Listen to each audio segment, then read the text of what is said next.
नमस्कार, आप देख रहे हैं 9 की 9 खबर। आपके साथ मैं हूं शिप्रा झा और बुलेटिन की शुरुआत इस वक्त की बड़ी खबर के साथ करेंगे। रांची से बड़ी खबर मिल रही है और यहां अनुराग गुप्ता झारखंड के नए डीजीपी बनाए गए हैं। तो इस वक्त की बड़ी खबर आपको रांची से बता रहे हैं, झारखंड के नए डीजीपी बनाए गए हैं अनुराग गुप्ता।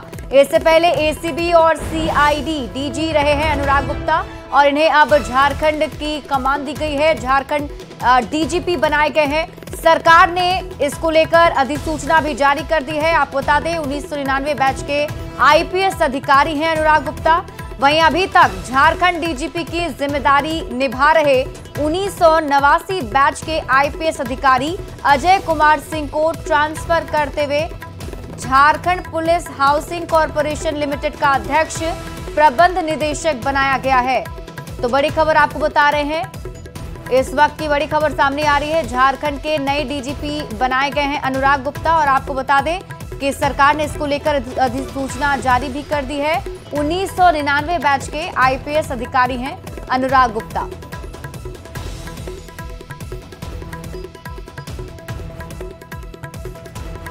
वहीं राजधानी दिल्ली के कई इलाकों में मूसलाधार बारिश हुई और इस भारी बारिश में दिल्ली का हाल भी कुछ मुंबई जैसा ही नजर आया। देर रात और सुबह हुई बारिश की वजह से जगह जगह पानी भर गया है। मोती बाग में रिंग रोड पर पानी भर गया है और इसकी वजह से ट्रैफिक जाम भी लग गया है। गाड़ियां रेंगती भी नजर आई। रिंग रोड पर पानी का बहाव काफी तेज है। ऐसा लग रहा है मानो रिंग रोड पर कोई नहर बह रही हो। सिर्फ रिंग रोड ही नहीं बल्कि कई इलाकों में भी बारिश ने मुसीबत बढ़ा दी है। सुबह सुबह ऑफिस जाने का समय और दिल्ली पानी पानी हो गई। मौसम विभाग का कहना है कि बादलों का एक समूह दिल्ली से होकर गुजर रहा है।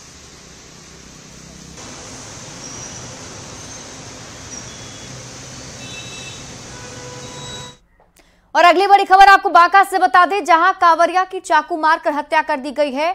22 साल के असित मंडल की हत्या की खबर है। लूट का विरोध करने पर हत्या कर दी गई। बताया जा रहा है कि धनबाद के टुंडी के रहने वाले थे कांवरिया। कटोरिया थाना क्षेत्र का ये मामला बताया जा रहा है। तो इस वक्त की बड़ी खबर आपको बांका से बता रहे हैं, कांवरिया की चाकू मारकर हत्या कर दी गई। जानकारी के मुताबिक 22 साल के असित मंडल की हत्या की गई है, जिन्होंने लूट का विरोध किया था और अपराधियों ने हत्या कर दी।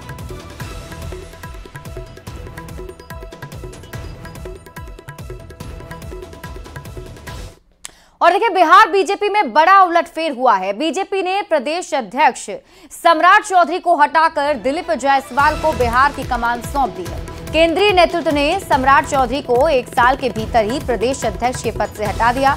दिलीप जायसवाल वर्तमान में नीतीश सरकार में भूमि सुधार और राजस्व मंत्री हैं। बीजेपी के केंद्रीय नेतृत्व ने प्रदेश अध्यक्ष बनाकर जायसवाल को प्रदेश में अगले साल होने वाले विधानसभा चुनाव से पहले ये बड़ी जिम्मेदारी सौंप दी है। दिलीप जायसवाल वैश्य समाज से आते हैं। सीमांचल में इनकी अच्छी राजनीतिक पकड़ है। बिहार विधान परिषद के सदस्य भी हैं।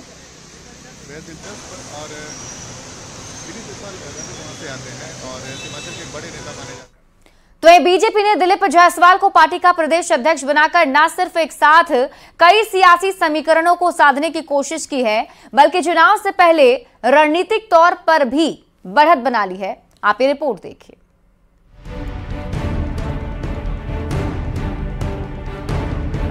बिहार में अगले साल होने वाले विधानसभा चुनाव से पहले बीजेपी ने दिलीप जायसवाल को पार्टी का प्रदेश अध्यक्ष बनाकर रणनीतिक रूप से बढ़त ले ली है, खासकर सीमांचल इलाके में जहां महागठबंधन की पकड़ काफी मजबूत मानी जाती है। वैश्य समाज से आने वाले दिलीप जायसवाल न सिर्फ लंबे वक्त से पार्टी से जुड़े हुए हैं, बल्कि अलग अलग पदों पर रहकर अपनी सांगठनिक और प्रशासनिक क्षमता भी दिखा चुके हैं। दिलीप जायसवाल खगड़िया के रहने वाले हैं। वो वैश्य समाज से आते हैं। 20 साल से ज्यादा वक्त से वो बीजेपी के कोषाध्यक्ष भी रहे। इसके अलावा तीसरी बार वो बिहार विधान परिषद के सदस्य बनाए गए। किशनगंज के एमजीएम मेडिकल कॉलेज के निदेशक हैं। नीतीश सरकार में फिलहाल भूमि सुधार और राजस्व मंत्री हैं। एमएससी, एमबीए, पीएचडी और एमफिल कर चुके हैं। दिलीप जायसवाल की सबसे बड़ी ताकत है उनकी स्पष्टवादी नीति और साफ छवि का होना। दिलीप जायसवाल को प्रदेश अध्यक्ष बनाकर पार्टी ने न सिर्फ जाति समीकरण सेट करने की कोशिश की है, बल्कि उनके जरिए सीमांचल क्षेत्र को भी साधने की कोशिश की है, जहां दिलीप जायसवाल की जमीनी रूप से काफी पकड़ मानी जाती है। दिलीप जायसवाल लंबे वक्त से पार्टी और संगठन के लिए काम कर रहे हैं। ऐसे में बीजेपी को उनके अनुभव का भी फायदा आने वाले विधानसभा चुनाव में मिलेगा। बीजेपी पर बिहार में पार्टी के पुराने नेता और वैश्य समाज की उपेक्षा करने का आरोप गाहे बगाहे लगता रहा है। ऐसे में दिलीप जायसवाल को बिहार में जिम्मेदारी देकर न सिर्फ उन आरोपों को भी खारिज कर दिया गया है, बल्कि विपक्ष को भी सियासी तौर पर बैकफुट पर धकेल दिया गया है। Bureau report, news 18। वहीं प्रदेश अध्यक्ष बनाए जाने के बाद दिलीप जायसवाल को बधाई देने वालों का तांता भी लगा हुआ है। न्यूज़ 18 से बातचीत में दिलीप जायसवाल ने बीजेपी के सभी नेतृत्व और कार्यकर्ताओं को धन्यवाद दिया। उन्होंने कहा कि लोकसभा चुनाव में 174 से ज्यादा सीटों पर हमने बढ़त हासिल की और हमारा वोट बैंक पूरी तरह से इंटैक्ट है। प्रदेश अध्यक्ष बनाए जाने के सवाल पर कहा कि पूरे बिहार में किसी को पता नहीं था कि प्रदेश अध्यक्ष कौन बन रहा है। दिलीप जायसवाल से बात की है न्यूज़ 18 संवाददाता रजनीश कुमार ने। बिहार बीजेपी में बड़े बदलाव हुए हैं और राजस्व एवं भूमि सुधार मंत्री दिलीप जायसवाल को प्रदेश अध्यक्ष का जिम्मा मिला है। सीधी बातचीत करेंगे। सबसे पहले न्यूज़ 18 की तरफ से आपको ढेर सारी बधाई, बड़ी जवाबदेही मिली। देखिए, सबसे पहले तो केंद्रीय नेतृत्व और जो प्रदेश के नेतृत्व हैं, सब लोगों को मैं हृदय से धन्यवाद देता हूं कि बहुत लंबे समय तक कार्यकर्ता के रूप में काम करते हुए, संगठन के लिए काम करते हुए आज जिस पद की जिम्मेवारी मुझे दी गई, इसके लिए मैं भारतीय जनता पार्टी के सभी नेतृत्व और सभी कार्यकर्ता को धन्यवाद देता हूं।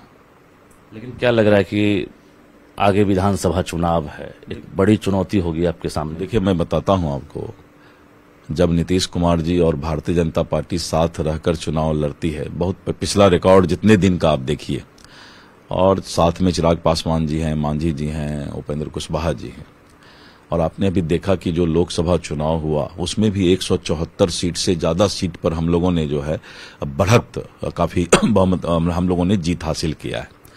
तो इसी से अंदाज लगा सकते हैं कि एक ट्रैक रिकॉर्ड अगर देखिए आप 10 साल 15 साल का, तो जो हमारा वोट बैंक है वो वोट बैंक इंटैक्ट है और हम बहुत ही अच्छे तरीके से इस गठबंधन को मजबूती से बिहार में रख पाएंगे।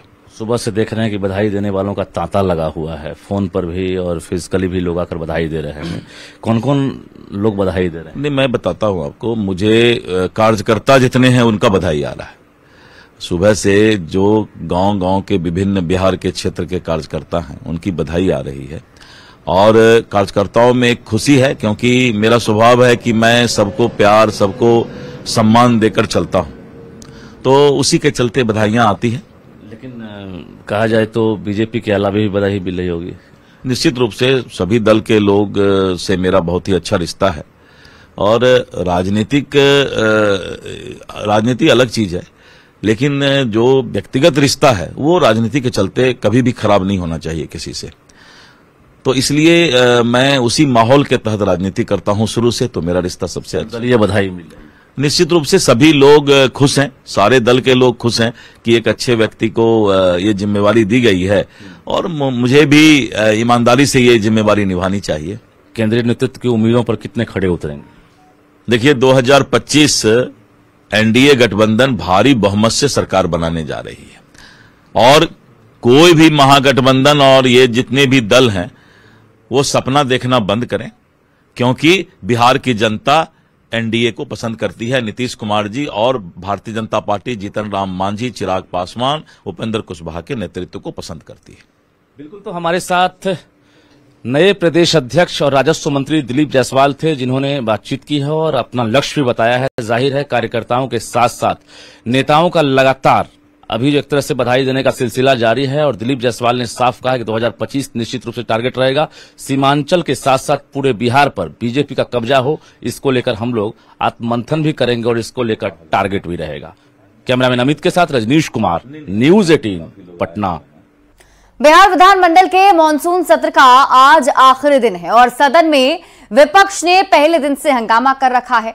आज भी हंगामे के पूरे आसार दिख रहे हैं। विधानसभा की कार्यवाही 11 बजे शुरू होगी। मानसून सत्र के आखिरी दिन विधानसभा में सदस्यों की तरफ से गैर सरकारी संकल्प लाए जाएंगे। कल सरकार की तरफ से बिहार विनियोग विधेयक 2024 पेश किया गया, जिसमें विभिन्न परियोजनाओं के लिए अतिरिक्त राशि की मंजूरी दी गई। हिंदू हो, मुस्लिम हो, अभी तक मॉनसून सत्र के चौथे दिन बिहार विधान परिषद के बाहर विपक्षी सदस्यों ने जमकर नारेबाजी की थी। विधान परिषद में नेता प्रतिपक्ष राबड़ी देवी ने केंद्रीय मंत्री ललन सिंह और मुख्यमंत्री नीतीश कुमार पर महिलाओं के अपमान का आरोप लगाया। विपक्ष के आरोप पर जेडीयू नेताओं ने कहा कि मुख्यमंत्री नीतीश कुमार महिलाओं का कितना सम्मान करते हैं ये किसी से छिपा हुआ नहीं है, इसलिए आरजेडी बेवजह राजनीति ना करे। कोई महिला को आगे बढ़ाया था। दस्तखत तो कितना लंबा करती हैं वो, कभी उनका दस्तखत भी देख लिया कीजिए। हाथों में तख्तियां लेकर नारेबाजी करते आरजेडी नेताओं की ये तस्वीर बिहार विधान परिषद के बाहर की है। महिला अपमान का आरोप लगाते हुए आरजेडी पार्षदों ने विधान परिषद गेट पर जमकर नारेबाजी की। विधान परिषद में नेता प्रतिपक्ष राबड़ी देवी ने केंद्रीय मंत्री ललन सिंह और मुख्यमंत्री नीतीश कुमार पर महिलाओं के अपमान का आरोप लगाया। पूछना चाहते हैं ललन जी से कि अपना माँ के, अपना औरत के कितना तक पढ़ाए लिखाए हैं कि दूसरा महिला पर आरोप लगाते हैं और सर्टिफिकेट दे तो लेकर दे सर्टिफिकेट। उनका महिला कितना पढ़ी है, उनका माँ कितना पढ़ी है, हम मान सम्मान करते हैं महिला। आरजेडी के आरोप पर जेडीयू एमएलसी नीरज कुमार ने पलटवार किया। नीरज कुमार ने कहा, आरजेडी को महिलाओं के अपमान पर बात करने का नैतिक अधिकार नहीं है। नीरज ने कहा, ये पूरा बिहार जानता है कि नीतीश कुमार ने महिलाओं के उत्थान के लिए क्या कुछ नहीं किया। और महिलाओं के सम्मान का जहां तक सवाल है, आपको बोलने का अधिकार है। अरे आप तो घर की महिलाओं का सम्मान करते हैं, इसके अलावा तो आपको एहसास भी नहीं है। आपको बता दें, मुख्यमंत्री नीतीश कुमार बुधवार को विधानसभा में हंगामा करने पर आरजेडी विधायक रेखा देवी के खिलाफ भड़क गए थे। दूसरी ओर केंद्रीय बजट को बेकार बताने पर जेडीयू नेता और केंद्रीय मंत्री ललन सिंह ने पूर्व सीएम राबड़ी देवी पर तंज कसते हुए कहा था कि कितना लंबा दस्तखत करती हैं। अब आरजेडी नेताओं ने इन दोनों बयानों को महिलाओं का अपमान बताया है और सियासी माहौल बनाने में जुट गए हैं। न्यूज़ 18 के लिए पटना से संजय कुमार की रिपोर्ट। वहीं केंद्रीय पंचायती राज मंत्री ललन सिंह ने राबड़ी देवी पर बयान दिया था, जिसके बाद राबड़ी देवी ने भी पलटवार किया था। अब ललन सिंह ने अपने बयान पर सफाई दी है। उन्होंने कहा है कि महिलाओं के लिए अपमानजनक शब्द का उन्होंने कभी इस्तेमाल नहीं किया। ललन सिंह ने कहा कि बजट तकनीकी चीज है, ये बात राबड़ी देवी को समझ में नहीं आएगी। उन्होंने पूछा कि मुख्यमंत्री रहते हुए राबड़ी देवी ने महिला सशक्तिकरण के लिए आखिरकार क्या काम किया। राबड़ी देवी जी बिहार की मुख्यमंत्री भी रही हैं, तो हमारी माता जी और हमारी पत्नी तो बिहार की मुख्यमंत्री नहीं रही हैं और न उन्होंने कोई बजट पर प्रतिक्रिया दी है। तो हमने तो यही कहा ना कि बजट पर प्रतिक्रिया, उनको बजट क्या समझ में आएगा। तो या तो हमने गलत कहा है उनके हस्ताक्षर के बारे में, या जो भी कहा है वो हमने बिहार के मुख्यमंत्री, पूर्व मुख्यमंत्री के बारे में कहा है। तो उनको कहना चाहिए कि या तो हमने जो कहा है वो गलत है, इसमें महिलाओं का अपमान कहाँ, कोई अपमानजनक शब्द का इस्तेमाल तो हमने नहीं किया। और देखिए, आज झारखंड में भी आज से मॉनसून सत्र शुरू होने जा रहा है। मॉनसून सत्र 6 दिनों तक चलेगा। 29 जुलाई को अनुपूरक बजट पेश किया जाएगा और इसके साथ ही 30 जुलाई को अनुपूरक बजट पर चर्चा की जाएगी। 31 जुलाई को प्रश्नकाल, राजकीय विधेयक और दूसरे राजकीय काम किए जाएंगे और ये सत्र 2 अगस्त तक चलने वाला है। यानी 6 दिनों तक ये मॉनसून सत्र झारखंड में चलने वाला है। हालांकि देखना होगा कि इस मॉनसून सत्र के दरमियान विपक्ष किस तरीके से सरकार को घेरता है और सरकार कैसे इसका जवाब देती है, क्योंकि इसको लेकर तैयारियां दोनों ही पक्षों की तरफ से कर भी ली गई हैं।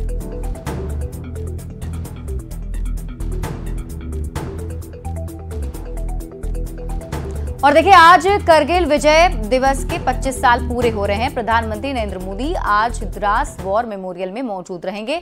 पीएम मोदी सबसे पहले द्रास में पुष्पांजलि अर्पित करेंगे और इसके बाद वो वॉल ऑफ फेम जाएंगे, जिसके बाद वो सेना के शीर्ष कमांडरों से बातचीत करेंगे। पीएम मोदी द्रास दौरे के दौरान शिंकुला टनल का वर्चुअल उद्घाटन भी करेंगे। करगिल की लड़ाई में हमारे जवानों ने अदम्य साहस दिखाते हुए पाकिस्तानी सेना को खदेड़ दिया था। इस लड़ाई में हमारे 500 से ज्यादा जवान शहीद हुए थे, जबकि 1000 से ज्यादा जवान हमारे घायल हुए थे।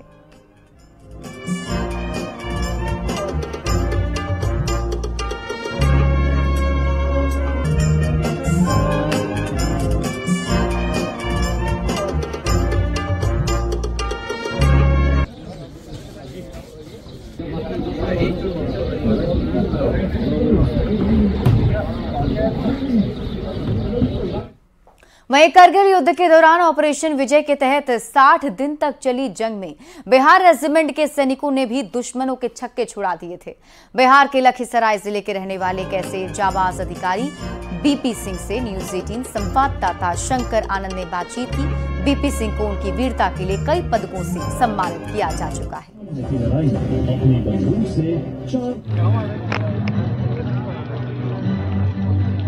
देश विजय दिवस मना रहा है। कारगिल युद्ध के 25 साल हो चुके हैं और जिस तरह से इस वक्त पर मैं कारगिल युद्ध स्मारक पे हूं और हमारे साथ में इस वक्त में सुविधा मेजर बीपी सिंह साहब हैं।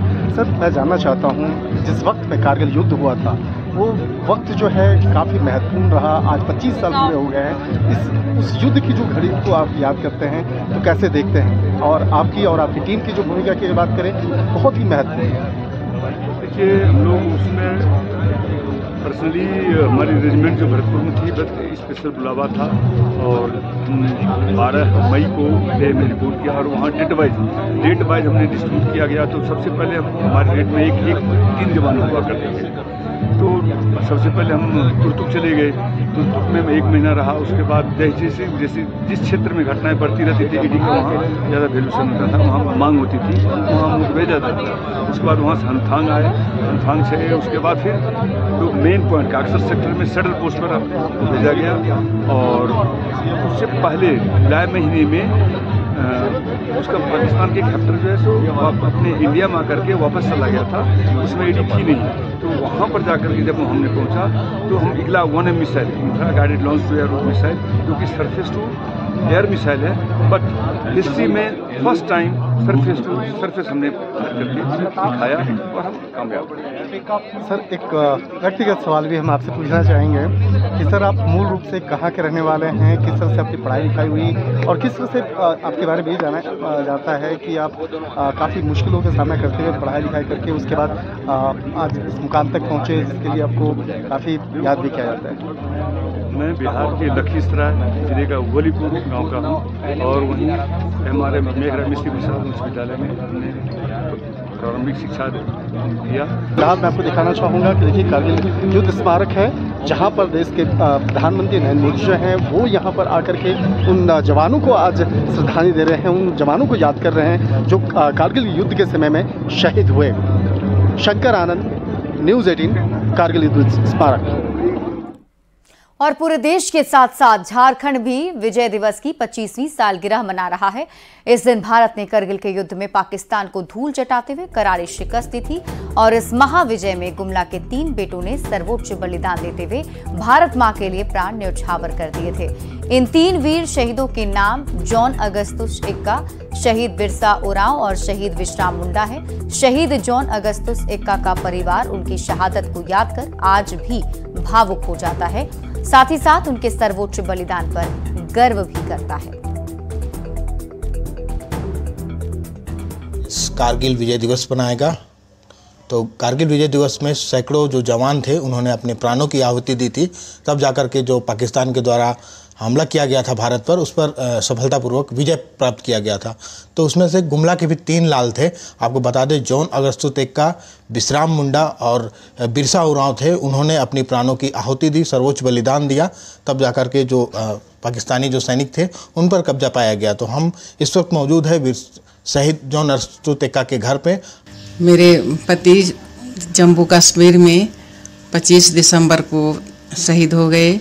वे ड्यूटी समय ही अपना प्राणों का न्यौछावर कर दिए। मेरे आंखें नम थी और मेरे दोनों बच्चे भी बहुत दुखित थे। हाँ, एक प्रकार से तो बोलेंगे गुमनामी का ही जिंदगी जी रहे हैं। मुझे पता चला कि मेरे ससुर देश के लिए शहीद हो चुके हैं, तो मुझे बहुत गर्व हुआ कि मैं एक ऐसे परिवार में जा रही हूँ जहाँ पर मेरे ससुर देश के लिए अपनी जान दे दी। शहीद जॉन अगस्तुस एक्का के परिजन थे, वो आज भी जो उनकी जो शहादत थी, जो कारगिल विजय दिवस हम मनाएंगे 26 जुलाई को, तो आज भी वो अपने आप में गर्व महसूस करते हैं कि उनके पति, उनके ससुर देश के लिए शहीद अपना सर्वोच्च बलिदान दे करके जो भारत और पाकिस्तान के बीच जो युद्ध छिड़ा था उसमें भारत को विजय दिलाने में उनका भी एक अहम योगदान था। हालांकि बोला गया है शहीदों की चिताओं पर लगेंगे हर वर्ष मेले, वतन पर मर मिटने वालों की बाकी यही निशान होगी। रुपेश कुमार भगत, न्यूज़ 18 गुमला। और फिलहाल इस बुलेटिन में अभी के लिए बस इतना ही। आप देखते रहिए न्यूज़ 18 बिहार झारखंड।